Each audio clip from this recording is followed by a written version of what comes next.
Israel.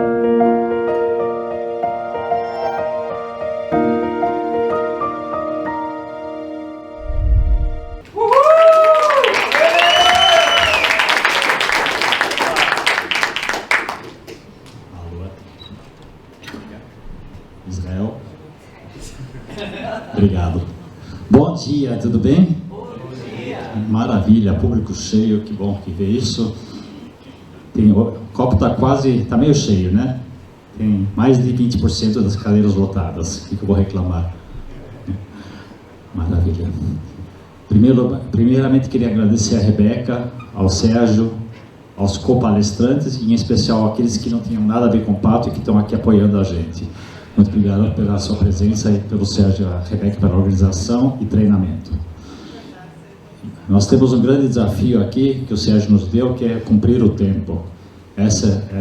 Talvez seja o maior desafio aqui, que eu nunca encontrei aquele botãozinho que fala off, que você consegue desligar a sua palestra.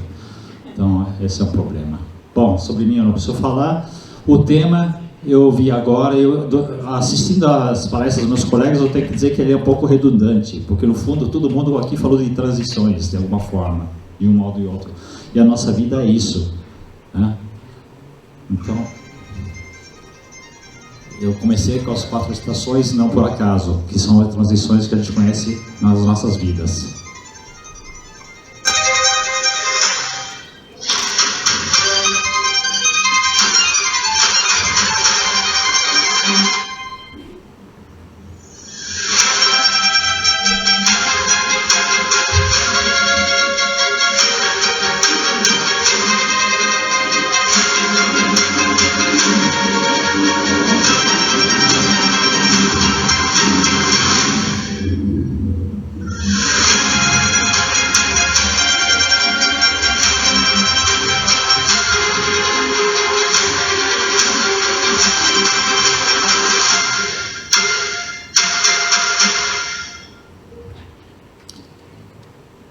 Eu me proponho hoje, investirmos um pouquinho de tempo, alguns minutos, em pensar no antes, no agora e no depois. As transições não são nada mais do que isso. E tudo que nós ouvimos hoje de manhã, dos nossos queridos colegas também, de alguma forma sempre foi em relação a isso. Você sai de um momento e vai para o próximo, de uma felicidade de um para a dor, de um de dor para um da felicidade. Se eu não tomar cuidado, eu vou para a dor aí no chão, então é melhor tomar cuidado. E é isso. Então, eu chamo isso de transições, são momentos diferentes na nossa vida. E eu tentei botar isso graficamente e posso confessar aqui que foi um copy-paste de uma grande amiga minha, da Susan Bradley, que criou um instituto, inclusive, Sadhmani. Alguns de vocês talvez estiveram numa palestra que ela deu alguns anos atrás no IBCPF ainda, num congresso internacional que nós organizamos juntos lá. E escreveu um livro, enfim e tal, e ela dedicou a vida inteira dela a formar pessoas para ajudarem pessoas em fases de transição da vida. E o que eu retive aqui para a gente é esse DFZ, ao qual eu chego daqui a pouco, que eu não achei o termo melhor em português, então em inglês é Decision Free Zone. Eu chamaria um pouco o momento de pausa, de introspecção.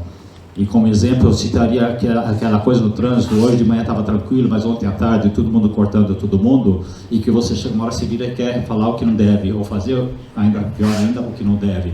Então o que é recomendável? Parar, dar uma respirada a fundo antes de reagir àquele fato, né? E na nossa vida a mesma coisa, né? Então, bom, aqui já começou, o Sérgio já vai me tirar um ponto, porque eu cliquei no avançar antes, ele bem que falou que menos é mais. Então, na vida é a mesma coisa.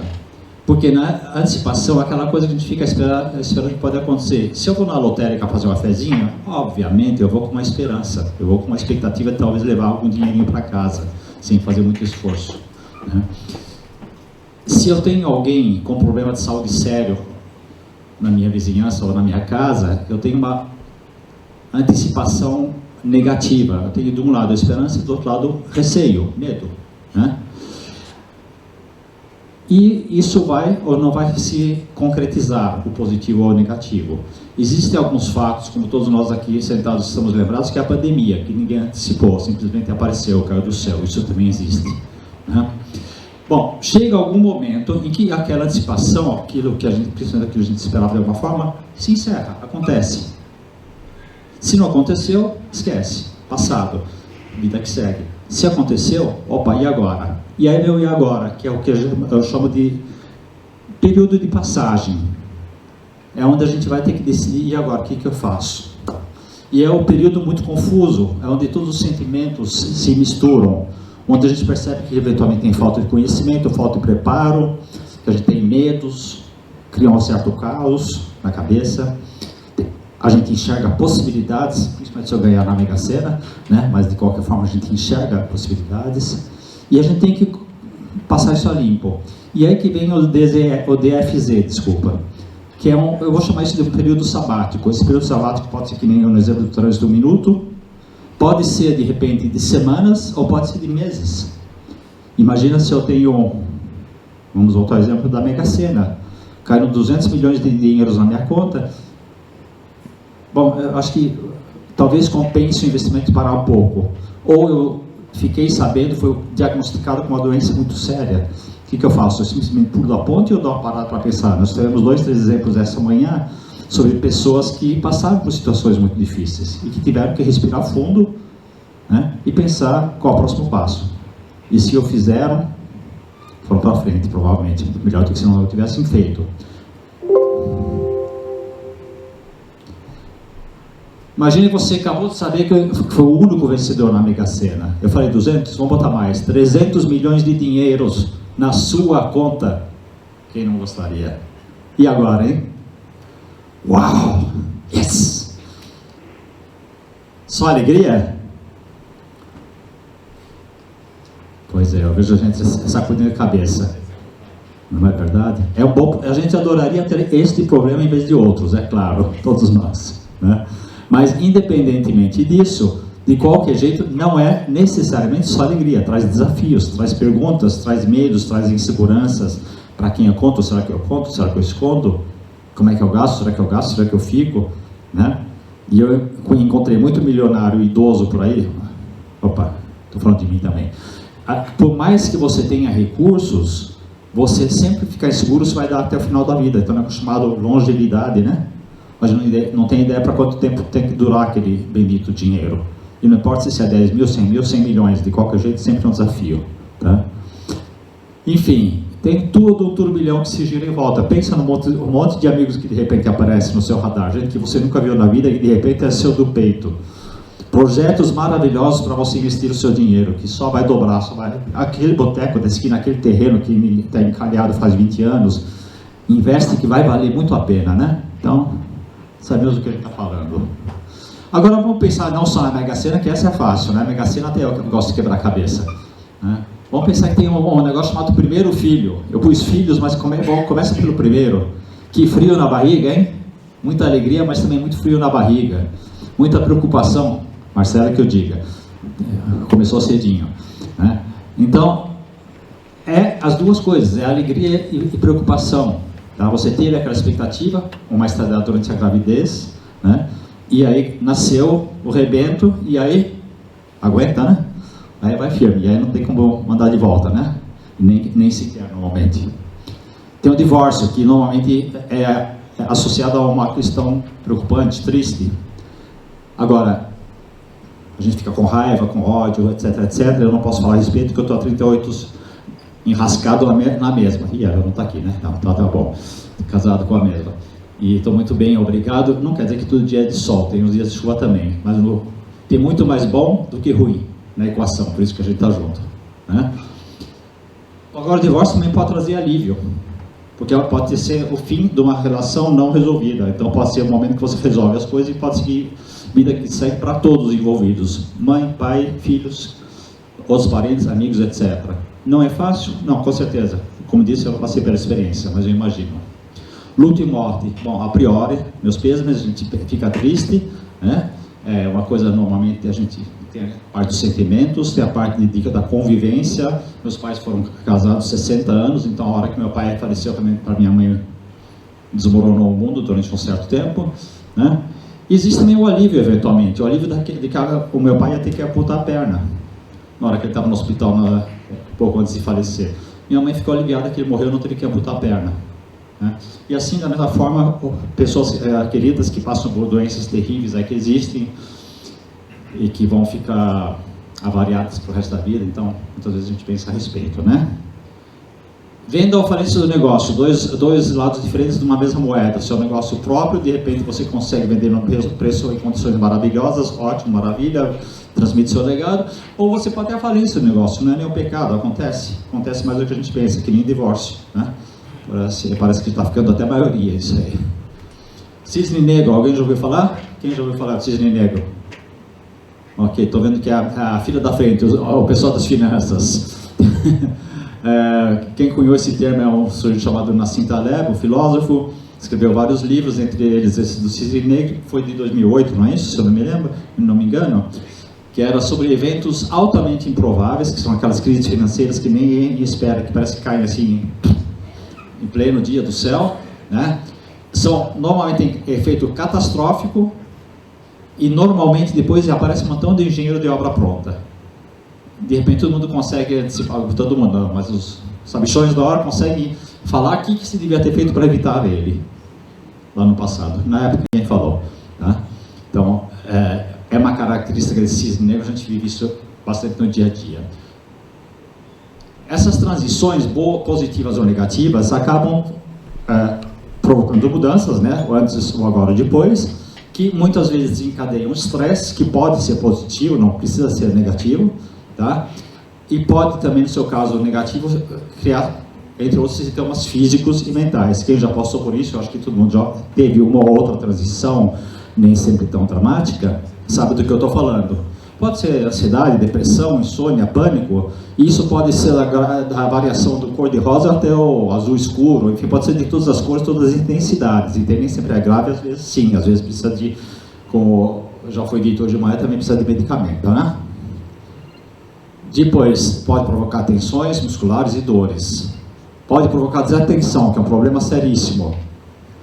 Pode ser um problema seríssimo de você fazer alguma coisa que não deve, ou não dá atenção devida a outros fatos. Pode, no caso de empresas, gerar absenteísmo, quer dizer, a pessoa deixa de estar presente na empresa física ou mentalmente. Tudo ligado a expectativas. Se você consegue direcionar suas expectativas corretamente, você, tanto no âmbito das transições pessoais, socioeconômicas, geográficas, culturais, profissionais, a chance de você se dar mal fica muito menor, né? Muito pequena.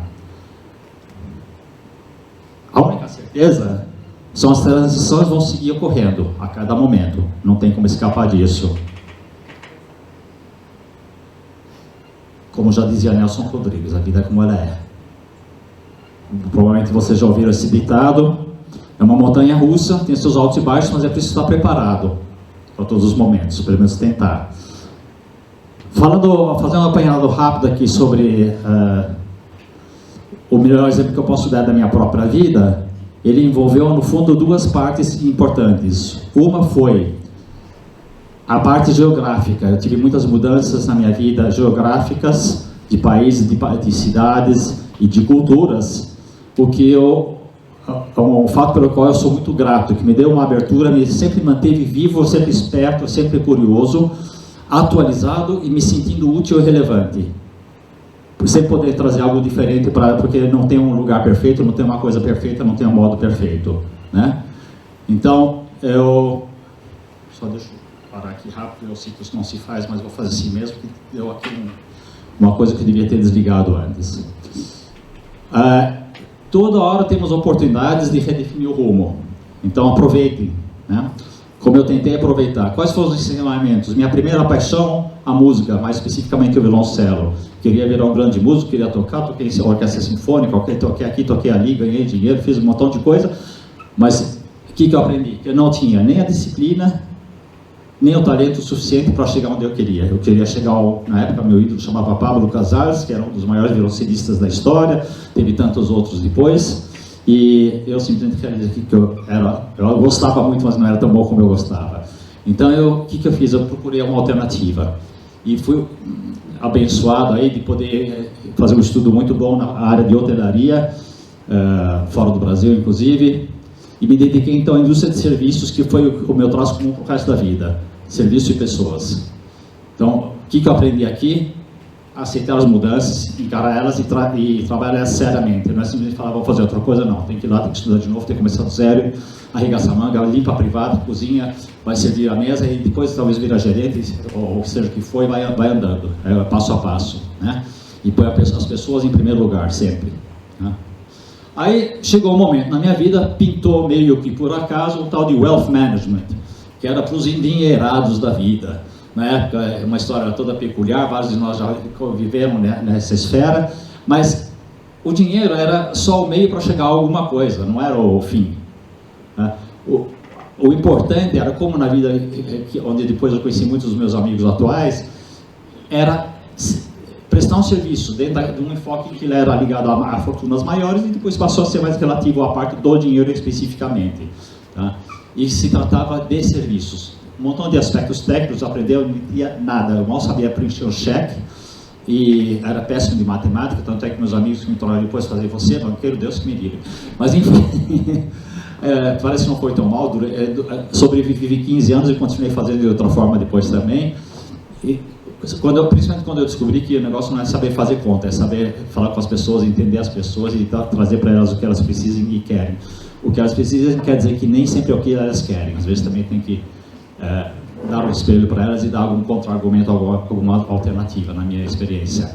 Próximo passo, virar empreendedor. Eu morria de medo desse passo, vida inteira. Eu sempre fui um cara criado para ter tudo no seguro, nunca fazer uma coisa, arriscar muito, e fui inventar de ser empreendedor. Tanto é que no meu perfil do Financial DNA, eu mudei de categoria, eu era um cara super conservador e de repente virei um cara semi-arrojado. Porque se eu não tivesse feito isso, eu não teria sucedido, eu não teria virado independente nem aqui, nem na China, né? Muitos aprendizados, principalmente essa questão do risco também. Essa parte empreendedora já foi no âmbito do planejamento financeiro pessoal, onde então, a exemplo da imagem roubada da internet, você cria pontes, você ajuda a pessoa a chegar do lado A ao lado B, primeiro saber para que lado do penhasco que elas querem ir, depois saber se podem e com que risco, né? Com que grau de risco. Então, sempre dando a mão, ajudando. E como é que você faz? Não porque você tem a fórmula mágica, não porque você sabe como é que faz. Escutando e depois trazendo alternativas. É isso. E agora, hoje aqui, o que nós estamos fazendo aqui? Graças a Rebeca e ao Sérgio. Não ter deixado ninguém com ciúmes, né? Não, o que nós estamos fazendo aqui? Nós estamos aqui para... Não é puxação de saco, não. O que nós estamos fazendo aqui? Nós estamos tentando inspirar pessoas. É um próximo passo. Como professor, como isso, como consultor, como seja o que for que eu fiz na vida, normalmente eu atingia uma pessoa, duas pessoas, uma família, talvez um pequeno público. Hoje em dia, o intuito, eu não cheguei lá, estou tentando me preparar para isso, é tentar inspirar mais pessoas, que seja ao vivo, que seja a cores, que seja por blogs, que seja de outra forma. Eu sou cheio de coisas assim. Eu aqui em cima do palco não tenho problema de vir com o meu pijama, não, desculpa, essa é a calça mesmo. Mas num ambiente, digamos, menos controlado, que nem o Facebook da vida, etc, etc, eu tenho um certo receio na minha exposição pública. Não é da minha geração, estou aprendendo, né? Tem fórmula mágica? Falei, não tem, não adianta. Agora, você pode desenvolver mecanismos de enfrentamento, sua caixa de ferramentas, incluindo o kit de primeiro socorro, para que quando você tiver abrir a televisão e ver que você foi o único ganhador daquele dinheiro, que você não infarta, ou quando o seu time do coração perder de lavada, igualmente. Então, e aí por diante. Então, ter esse primeiro socorro. O que você pode fazer para botar lá dentro daquele kit de ferramentas? Para começar a estudar o assunto, começamos hoje a falar um pouco sobre ele, mas espero que vocês peguem. Tem farta leitura, tem ótimas contribuições na internet, etc. E tem vários especialistas. E se organiza, pensa a respeito. O que pode acontecer? Você nunca vai esgotar tudo, mas tenta botar os parâmetros principais. O que seria se fosse? Anota. Só ficar aqui nós dois no barzinho conversando sobre isso não vai resolver. Anota. Senão você não tem como revisar. Você vai voltar mais tarde. Entra nas boas práticas também. Começa as boas práticas, como elogiar o seu médico, sua mulher, seu marido, todo mundo já te falou, mas começa elas hoje e mantenha elas, tá? Adapte elas às suas necessidades. Durante uma crise em especial, pense o seguinte: mantenha um registro escrito, porque você consegue voltar para trás e falar, o meu sentimento naquele momento foi XPTO, né? E aí você minha sombra. Estou vendo que está na hora. Então, você vê que está na hora. Mantenha o registro escrito. Cuida do corpo e da mente, nunca esquece. Cria uma rede de suporte e não espera você estar na encrenca, porque não é naquele momento, aquele não é o momento de criar essa, tem que criar antes. Sono e alimentação. Ajuda profissional. Pode ligar. Tem um monte de gente aqui boa aqui no salão também e fora daqui também. Então, vamos nessa. Resumindo, transições são oportunidades. E apesar do tempo ser curto, posso pedir para vocês levantarem um momentinho? Um dá a mão para o outro. Pode dar para quem estiver por perto. Não importa, não se preocupe. Está todo mundo com a mão limpa. Passar o álcool gel. E fala comigo. Você não está sozinho. Você não está sozinho. Então é isso aí. Então, vamos festejar as novas conquistas. Vamos dar os próximos passos. Não esquece de festejar, por menor que seja o passo. Muito obrigado pela sua atenção.